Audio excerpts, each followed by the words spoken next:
I'm Diego Cortez. Need I even introduce myself? Adam Schoenfeld. Welcome to The Scoop, brought to you by Full Tilt Poker. Today we have a genuinely legendary player who's not well known necessarily to the public at large, who's familiar with the latest document champion, but has been playing in the real big games, the real big Forever. cash games for the last 25 or 30 years. Even though he's still a young guy, relatively young. And I remember when I was first coming to Las Vegas, and I would just be in awe seeing these guys playing with mounds of cash, and Doyle Brunson and Chip Reese would be playing, and David Gray would be in every one of those games. And he knows what's been going on in the real world of poker for a while. It should be very interesting to talk to. So one thing is, you are one of the few people who genuinely has spanned the eras of the big game, when the big game was... The big game was 4 and 800. Yeah, and also when... That was inconceivably huge. I remember thinking 3 and 6 was so big. Right. 2 and 4 was big. It'd be hard to recruit people for it, probably. But it wasn't just limit, but also no limit and pot limit big games, before there was even a Bellagio or a Bobby's Room. How do you compare the whole big game world now to then, just in terms of the... Well, the big game used to be all completely live poker, first of all. Yeah. And occasionally you would get drop-ins that you'd never seen before. Because we used to always play, basically, in either Mirage until Bellagio opened, and then Bellagio. And occasionally we would take the big game and bring it to someplace like what's now the JW Marriott. It was the Regent in Summerlin. Right. When Bobby wanted to play, because he didn't like to play in his own casino, because he just didn't want his, he wanted to have a very professional He relationship didn't want any with his appearance employees. of impropriety. Just Not necessarily impropriety, but he didn't want anybody to see him playing that worked for him, because it was just his playing he felt was outside of his working. So anyways, we would play. Sometimes we played at Sam's Town, which I played a few times, which was unbearable because it was like playing in an ashtray.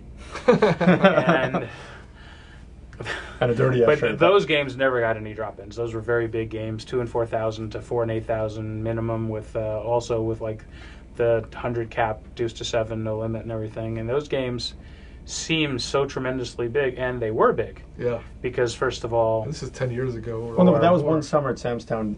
This is in the yachts. No, this was the Sam's Town games were probably about 2003. Yeah. Or so. Wow. Yeah. 2000. Bobby didn't play for a long time, so we basically generally just played all the time. He was busy working, building the whole Mirage brand at the time and all that. He played very little poker. Once in a while, we'd play at the Horseshoe or something with Bobby, but then he got a little bit more time to play, and he felt like playing a little more. That happened in the 2000s, where he started playing more regularly. But there were others that we played with, and the big game basically had a regular lineup of maybe 12 to 15 people. That, depending upon who was in town, there was a lot of guys that lived here, that played pretty regularly, and then there were the guys that came in from out of town, and the game would get a little bigger if Lyle was around. Mm-hmm. But even the big game on a regular basis was still big.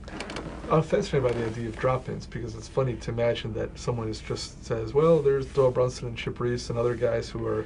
But we did get them sometimes. It wasn't like every day people were dropping in, but we would probably get 3 or 4 a year, and sometimes the drop-ins sort of became semi-regular players, not regular to the tune of playing 50 times a year, but the regular to the tune of they might come to town 3 or 4 times a year, and when they did come, they did play. And of course, Andy Beal was a drop-in sort of. Sure. I created Andy Beal sort of. How so? Well, Andy Beal was playing 8160 Hold'em, and I was sitting in the poker room at an empty table next to them, up on the top section. This is before Bobby's Room was created, and Andy was playing, and no one knew who he was or anything, and he just seemed like a regular guy, and he casually said, does anyone play any higher around here? Because that was the biggest game. He didn't say it to me. I was like talking to someone sitting at the next table, and this doctor that was in the game looked over and pointed at me and said, well, that guy plays a lot higher. And he said, well, how high does he want to play? So, I don't know, the guy said, do you want to play a bigger game with this guy? And I said, well, what does he want to play?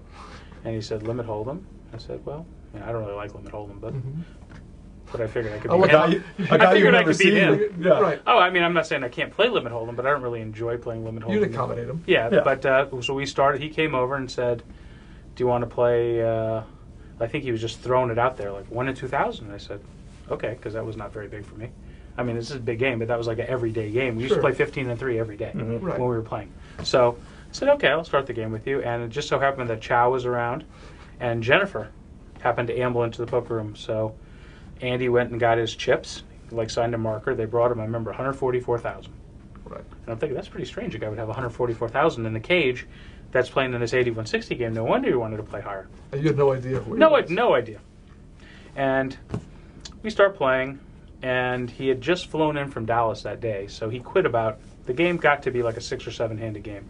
And he quit about maybe 7 o'clock. He said he was like sort of tired. He was on Dallas time, and he'd flown in and everything, but he goes, can we play again tomorrow? Like a kid in a candy store, like you have to get permission to play or something. Please, Which I thought please, was guys. incredibly cute. So I said, what time do you want to play?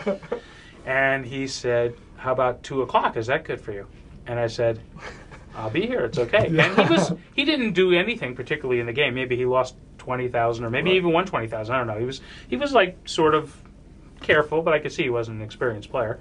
And so me and Jen and Chow said, all right. And maybe I don't remember who else showed up. There was a couple other players in the game. As a matter of fact, there were a couple of like smaller players that were like stretching their bankroll to be playing in this game. Yeah. And so we said we're going to play at 2 o'clock. I walked into the Bellagio at 1:15. There was a 7-handed game with 1 seat open, and they were playing 2 and 4,000 instead of 1 and 2,000.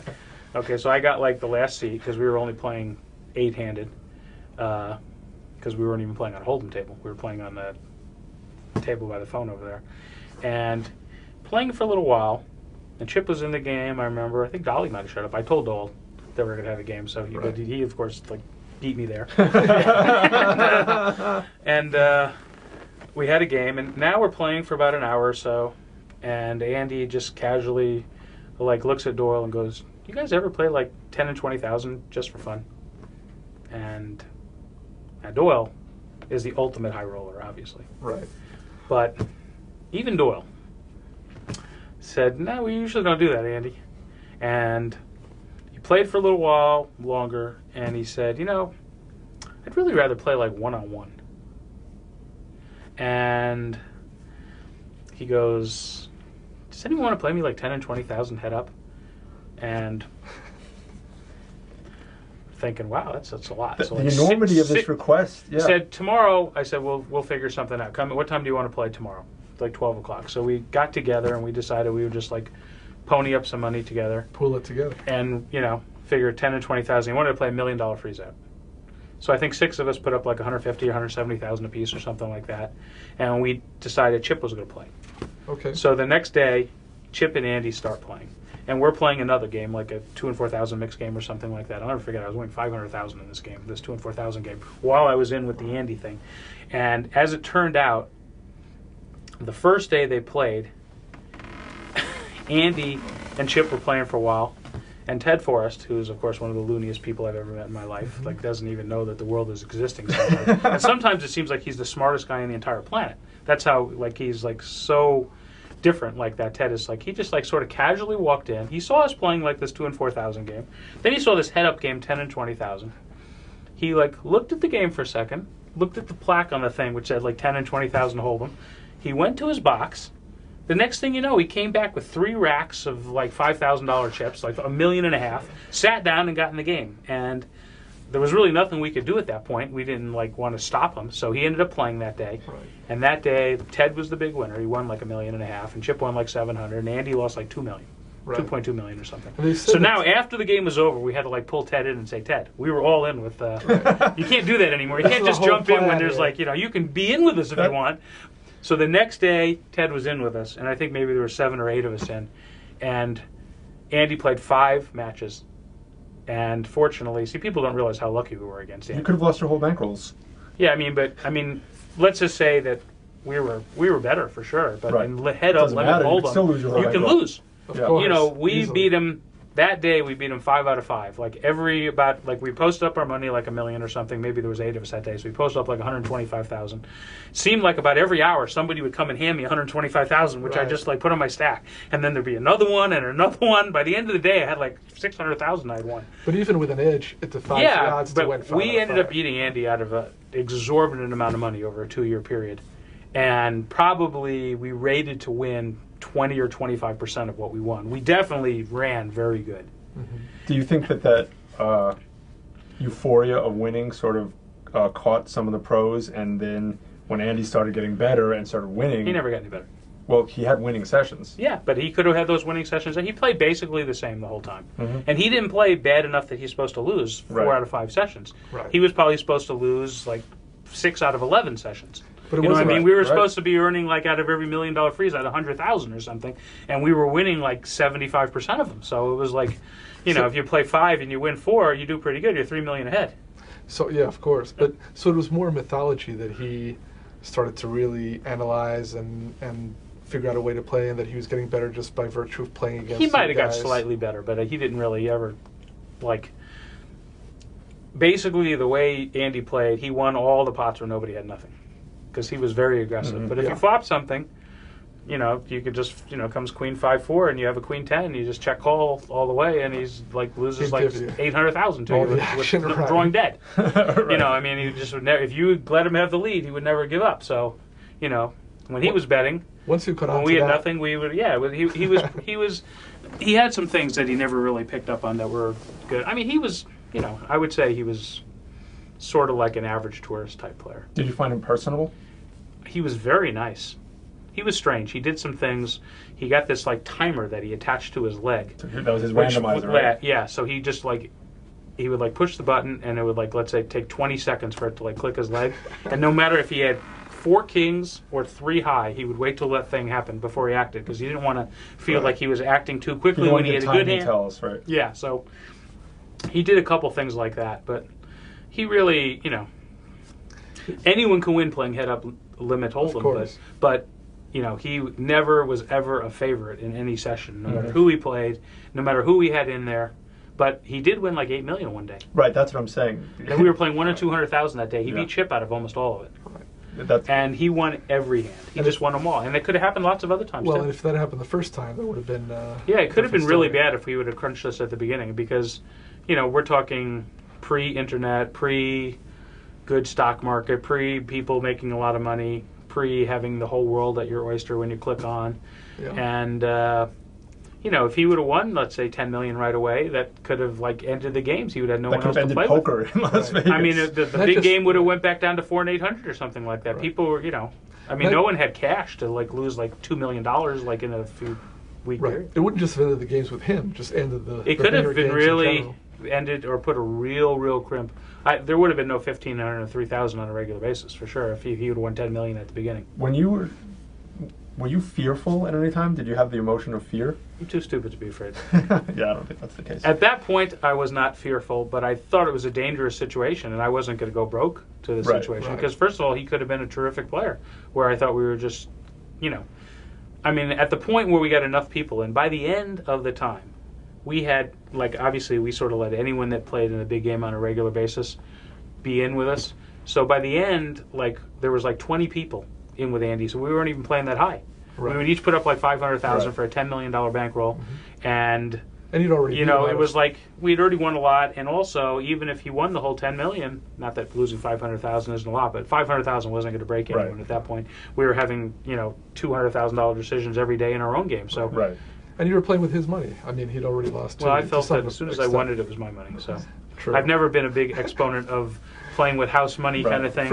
From a cash standpoint. Yeah, but he was a lot loser, and he did the final day that he played, when Phil played him, he had to win. The previous week he was here, and he played Jennifer and Ted, Mhm. both who had done very well against him, and he won about 10 million from us, playing 30 and 60,000. I think it was all 30 and 60. Could have possibly been a little of 50 and 100, but I think it was mostly 30 and 60. But he won a lot. He was, of course, exceptionally lucky, just like we were exceptionally lucky Right. when we would win 10 million. Yeah. So this was his time where he ran good, and he made a lot of flushes, and he hit runner a few times, and he also had the best hand a lot. You know, he can get ace king just like you can get Right. it, and when he gets it and they put a king out there, it's hard to beat him. So So that's when you decided to send in Phil? no, so now he goes home. That doesn't happen to Phil. Yeah. You got a point. He goes home and he is in Texas only for 2 days. He goes home like on a Friday, and Monday morning, he calls Doyle. Doyle was like the Texas liaison. And he says, I'm coming back today. Get you guys ready to play. I'll be ready to play at like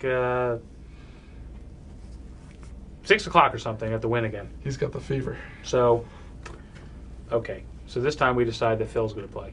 And we put up another $10 million. And no matter how much we won, like if you lose the first $10 million, just getting that second $10 million, that people are looking at the bottom of their boxes, they're seeing a lot of metal at the bottom. Right. Because people don't generally just have $1 million laying around. You know, as soon as they win it, poker players have a lot of bad habits.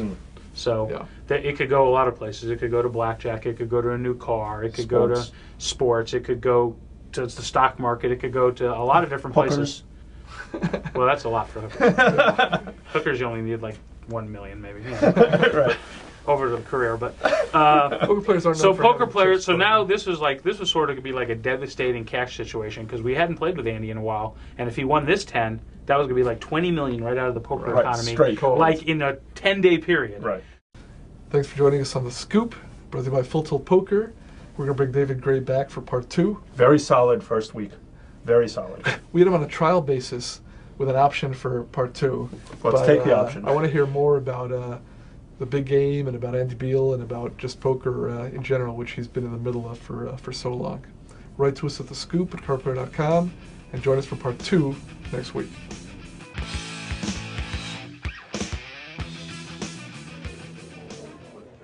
Two bracelets. Awesome. Well, you know, these aren't easy to win. I remember this one like it was yesterday. My opponent had me down to my left.